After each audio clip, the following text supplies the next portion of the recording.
Boring योजना। मुफ्त boring की अगर बात करते हैं तो गांव में आपने देखा होगा पंप सेट जो लगाए जाते हैं खास करके, तो उसके ऊपर सरकार से क्या होती है, आपको कुछ पैसे के रूप में सहायता दी जाती है। अब वो किस तरीके से होती है, क्या होती है, उन सब चीजों का यहाँ पे हम एक एक करके चर्चा करेंगे। प्रमुख रूप से अगर बात करते हैं तो ध्यान रखिएगा, ये जो योजना चालू की गई है हमारे यहाँ पे मूल रूप से जो आपके लघु सीमांत कृषक होते हैं उनके लिए इस योजना को सन 1985 से चालू किया गया है। आप समझ सकते हैं कि आज से लगभग 30-35 साल पुरानी योजना है। 1985 से ही इस योजना को चलाई गई है, जो कि छोटे लेवल के किसान होते हैं जिनकी जो जोत होती है बड़ी कम होती है, उस लेवल के किसानों के लिए प्रमुख रूप से मुफ्त बोरिंग योजना, जिसके अंतर्गत मूल अगर बात करते हैं तो इस अंतर्गत खास करके अलग अलग कैटेगरी के लिए अलग अलग कह सकते हैं अमाउंट डिसाइड किया गया। जैसे अगर जो हम सामान्य किसानों की बात करें, जनरल कैटेगरी के अगर जो किसानों की बात करते हैं तो जनरल के लिए प्रमुख रूप से जो लघु और सीमांत कृषक होंगे उनके लिए अनुदान देने की बात की गई है। और जो लघु किसान होते हैं, ठीक है, जो लघु किसान होते हैं बोरिंग लगवाते हैं, आपने देखा होगा कि जमीन में जो बोर होती है तो उस कंडीशन में आपके काफी पैसे खर्च होते हैं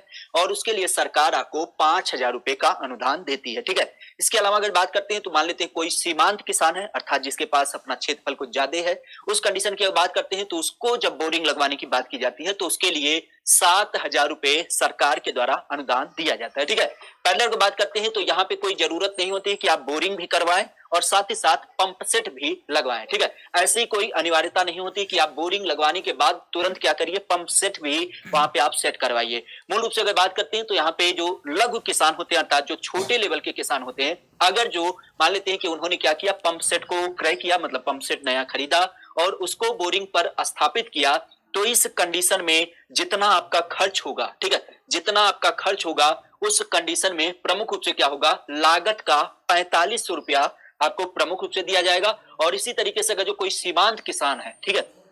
सीमांत किसान की अगर बात करते हैं तो उसने क्या किया, पंप सेट को खरीदा और पंप सेट खरीद करके खासे ही वो आपकी जो बोरिंग होती है उस पर अगर जो लगवाया तो उस कंडीशन में उसको 6,000 रुपए दिए जाएंगे। और ये सारी व्यवस्था आपके जनरल वाले किसानों के लिए प्रमुखतः देखने मिलती है। ठीक है, इसके अलावा अगर बात करते हैं तो यहीं पे ध्यान रखिएगा अनुसूचित जाति को, और अनुसूचित जाति की अगर बात करते हैं तो उनके लिए भी विशेष करके योजना है कि अनुसूचित जातियों की जब बात करें तो यहाँ पे जो लघु और सीमांत किसान होते हैं उनके लिए 10,000 रुपए प्रमुख रूप से अनुदान दिया जाएगा जब वो क्या करते हैं, बोरिंग लगवाते हैं। ठीक है, और 10,000 के साथ ही अगर बात करते हैं तो बोरिंग से अलग धनराशि इन्हें दी जाती है कि अगर मान लेते हैं कि इन्होंने क्या किया, जो बोरिंग लगवाई, अगर जो उसमें कुछ पैसा बचता है तो ऐसा ना होगा कि उसे जेब में डाल लीजिए। उसके अलावा अगर जो आप चाहते हैं तो रिफ्लेक्स वाल्व, मतलब बोरिंग से संबंधित अलग अलग चीजें होती हैं। इस संदर्भ में अगर बात करते हैं तो डिलीवरी पाइप आपने देखा होगा जो खेत में दौड़ा करके एक तरीके से सिंचाई की व्यवस्था की जाती है। इसके अलावा बैंड, बैंड मतलब जो एक जगह पे जैसे मान लेते कहीं पे पानी को मोड़ना होता है तो उस कंडीशन में जो बैंड लगाए जाते हैं, तो मतलब कह सकते हो जो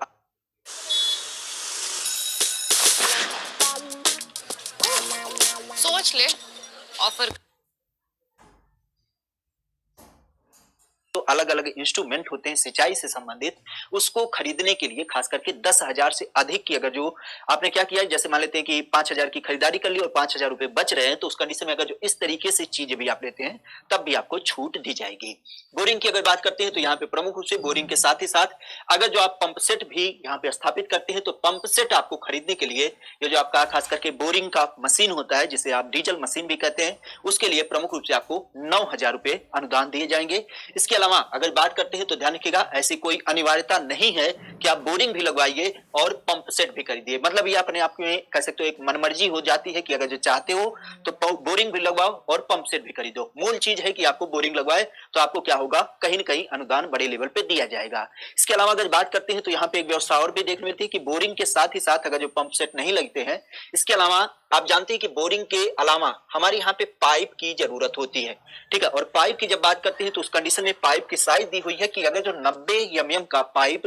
खास करके कम से कम 30 मीटर और अधिकतम 90 मीटर की पाइप अगर जो लेते हैं तो जितनी पाइप आप लेंगे उस पाइप का जो रेट होगा उसका लगभग 50% आपको क्या होगा, अनुदान दिया जाएगा। और नहीं तो अगर जो आप चाहते हैं तो इस कंडीशन में अनुदान की जो राशि होगी वो या तो 50% होनी चाहिए और नहीं तो 3,000 रुपए देनी होनी चाहिए। दोनों में से कुछ हो, चाहे 3,000 रुपए हो चाहे 50% हो, उतनी आपको क्या होगी, पाइप लेने पर भी अनुदान दिया जाएगा। पहले लोग बात करते हैं तो किसानों ने आगे फिर से एक बात डिमांड अपनी रखी कि ये जो पुरानी पाइप थी काफी पतली हुआ करती थी, 90 एमएम बहुत पतली होती थी, तो इस कारण से सरकार ने 22 मार्च 2016 को एक नया कैटेगरी जोड़ा कि अब 110 एमएम की अगर जो कोई पाइप लेगा तो उसको भी क्या होगा, प्रमुख रूप से सब्सिडी दिया जाएगा। ठीक है, तो ये सब्सिडी अगर जो 90 mm लेते हैं तब भी मिलेगी, और नहीं तो 110 mm की जो पाइप की मोटाई होती है उसे लेंगे तब भी क्या होगा, ये सब्सिडी आपको प्रमुख रूप से दी जाएगी। मूल अगर बात करते हैं तो ये तो बोरिंग की बात हो गई, लेकिन इसके पहले ही सबसे जरूरत जो होती है वो होती है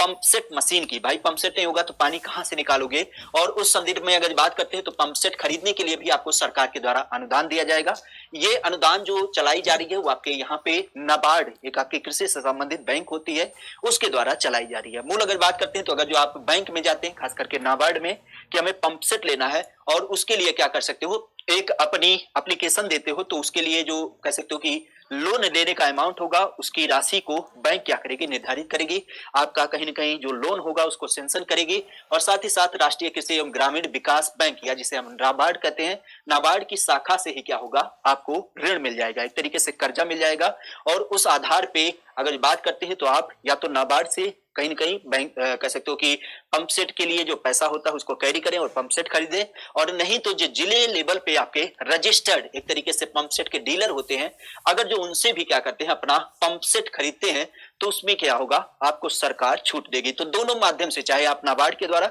चाहे डीलर के माध्यम से अगर जो पंप सेट खरीदते हैं, तो दोनों कंडीशन में क्या होगा, आपको जो छूट होगा, जो अनुदान होगा, उसका लाभ दिया जाएगा। हालांकि अनुदान की अगर जो लाभ की बात करते हैं तो उसके लिए एक चीज जरूरी होनी चाहिए, ऐसा ना होना चाहिए कि हमारे गांव में एक मिस्त्री है वो पंप सेट बना देते हैं, उसी को दिखा दिया और पैसा निकाल लिया, ये नहीं होना चाहिए। जो पंप सेट होना चाहिए वो किसी कंपनी का होना चाहिए, वाजिब पंप सेट होना चाहिए। मतलब उसके लिए कम से कम एक स्टैंडर्ड है कि आप ISI मार्क नाम का जो पंप सेट होगा उसको ही क्या करेंगे, प्रमुख रूप से अप्लाई करेंगे। ठीक है, मूल रूप से अगर बात करते हैं तो उत्तर प्रदेश में जो निःशुल्क बोरिंग है, अब जाहिर सी बात है सबको लगा होगा कि इतना पैसा मिल रहा है, फ्री मिल रहा है, तो कहाँ मिल रहा है, कैसे मिल रहा है, हमें भी मिलना चाहिए। तो जाहिर सी बात है कि आपको लेने के लिए जो योग्यता होनी चाहिए, सबसे बड़ी बात होनी चाहिए कि जो आपके उत्तर प्रदेश के किसान होंगे, ऐसा ना होगा कि हरियाणा वाले किसान, उत्तर प्रदेश के जितने भी आपके लघु और सीमांत लेवल के किसान होंगे उनको इस योजना का लाभ दिया जाएगा। इसके अलावा सामान्य जात की अगर जो किसानों की बात करते हैं तो जनरल कैटेगरी के लिए अधिकतम 2 हेक्टेयर की कृषि भूमि होनी चाहिए, तभी इन्हें दिया जाएगा। अगर जो इससे ज्यादा हो गया तो उस कंडीशन में इनका पत्ता कट जाएगा। ठीक है, इसके अलावा अगर बात करते हैं अनुसूचित जाति या फिर अनुसूचित जनजाति, तो इनके लिए कोई जोत सीमा निर्धारित नहीं है, मतलब कितना भी इनके पास अगर जो खेत हो तब भी क्या हो जाएगा, इनको इस योजना का प्रमुख रूप से लाभ दिया जाएगा। अब योजना का लाभ कैसे लेंगे, तो इसके लिए ध्यान रखिएगा कि हमारे यहाँ पे मूल रूप से अगर बात करते हैं तो हमारे यहाँ पे इसके लिए कृषि विभाग की जो एक ऑफिशियल साइट है उसमें जब आप जाएंगे तो वहां पे आपको एक फॉर्म दिखेगा। ठीक है, उस फॉर्म को क्या करिए, आप डाउनलोड करिए, और डाउनलोड करने के बाद उसका प्रिंट आउट निकालिए। सीधे तौर पे जैसे आप सारी चीजों को लेते हैं डॉक्यूमेंट के रूप में, उसे निकालने के बाद क्या करिए, उसके ऊपर जो चीजें आपकी होती हैं उसको भर करके, और फॉर्म में जितनी जानकारी आपसे मांगी गई है, जैसे आपका नाम, मम्मी का नाम, पापा का नाम, डेट ऑफ बर्थ, डेट क्या है, कितने का आपका पंप सेट है, क्या आपकी जोत है, मतलब जो भी पहले जानकारी होती है उसको यहाँ पे कहीं ना कहीं फिल करेंगे, और उसको सबको जब फिल कर देंगे उसके बाद जो आपके जिले में खंड विकास अधिकारी होते हैं, ठीक है, ब्लॉक लेवल पे जो आपके खंड विकास अधिकारी होते हैं, और नहीं तो जो आपके सहायक अभियंता होते हैं, जिले जो के कह सकते हो तहसील स्तर पे आपके इंजीनियर साहब होते हैं सिंचाई विभाग के, उनके पास, तो दोनों में से किसी के पास, और नहीं तो लघु सिंचाई विभाग कार्यालय, जो हमारे यहाँ पे कह सकते हो कि तहसील जिले स्तर पर क्या होता है, सिंचाई विभाग से संबंधित कार्यालय होता है, उसमें अपनी जानकारी को फुलफिल करने के बाद और इन सब चीजों को वहां पे सबमिट कर देते हैं, तो संभावित जो आपकी छूट होती है, जो सब्सिडी होती है इस मुफ्त बोरिंग योजना के अंतर्गत, जिसमें आप पाइप भी खरीद सकते हैं, आप पंप सेट भी खरीद सकते हैं, और आप अपने जमीन पर कह सकते हो कि बोरिंग की व्यवस्था भी लगवा सकते हैं। तो इन सब योजनाओं का लाभ प्रमुख रूप से आप यहां से उठा सकते हैं, खास करके मुफ्त बोरिंग योजना। उम्मीद करते हैं कि जानकारी आपको पसंद आई होगी, लगभग चीजों को समझे भी होंगे, और कहीं ना कहीं अगर जो आपके घर में बोरिंग लग चुका है तो बहुत अच्छी बात है, आपके लिए शुभकामना है, और जिसके घर में नहीं लगा है तो वो तो कम से कम अप्लाई करे, भैया ये सरकार दे रही है, और 35 साल पुरानी योजना है। हमें तो लगता है कि जितने लोग वीडियो देख रहे होंगे 10% ऐसे होंगे जिनको पता होगा, बाकी तो पता ही नहीं होगा कि हमारी सरकार के द्वारा, खास करके उत्तर प्रदेश सरकार के द्वारा हमें मुफ्त बोरिंग भी दी जाती है। ठीक है, तो आज की क्लास यहीं तक करते हैं, छोटी सी एक जानकारी थी योजना के रूप में, उम्मीद करते हैं पसंद आई होगी। नीचे बताइएगा कैसा लगे, उसके बाद भी अगर जो चाहेंगे तो नेक्स्ट किसी योजना के बारे में चर्चा करेंगे। ठीक है, आज के लिए इतना है, थैंक यू।